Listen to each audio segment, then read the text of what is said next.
Eric Bieniemy is going to be the new offensive coordinator for the Washington Commanders, and they gave him another title, assistant head coach, assistant to the head coach, whatever the fuck that means.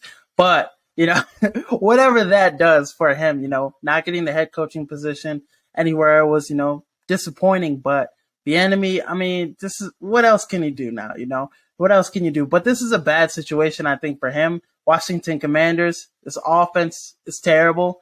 They don't have an answer at the quarterback. They haven't had an answer at the quarterback for the past couple seasons. Taylor Heinicke, I really like him as, he's got a good story. He's got moxie, all that stuff, but he's not a franchise quarterback. And, Carson Wentz was definitely not a franchise quarterback either. Now it's looking like they're going to do Sam Howell. So I really don't like the negatives of this. What would happen? You look at all these black coaches being scapegoats and all this stuff. So if, he comes into Washington Commanders and they lose and they don't have, the success that he's accustomed to with the Chiefs and Patrick Mahomes and all that, then they're going to be like, oh, this is why he doesn't deserve a head coaching position, which is very much disappointing because, look at all these other coaches that are getting opportunities. Jonathan Gannon, like all these coaches are getting opportunities somewhere else, and Bieniemy still hasn't got a shot. But, on the bright side, he takes his Commanders team. They blow the fuck up. They do really good offensively. It looks really good on them. And the NFL's got some really explaining to do if his ass don't get a head coaching position after that.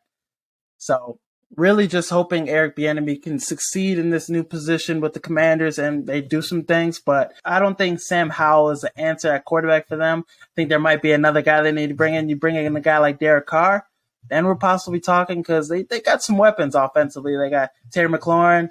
And even Curtis Samuel's known to do his flashy shit. He's known to make some plays happen.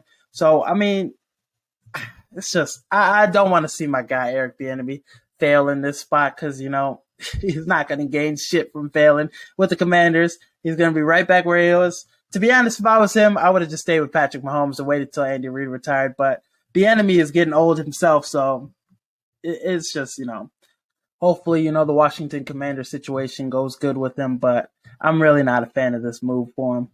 Now that the NBA trade deadline is over, the biggest thing that we're going to be talking about is the buyout market. There have been some moves that have been made. Terrence Ross to the Suns, Justin Holiday to the Mavs, some other moves, Reggie Jackson to the Nuggets. Some moves have been happening.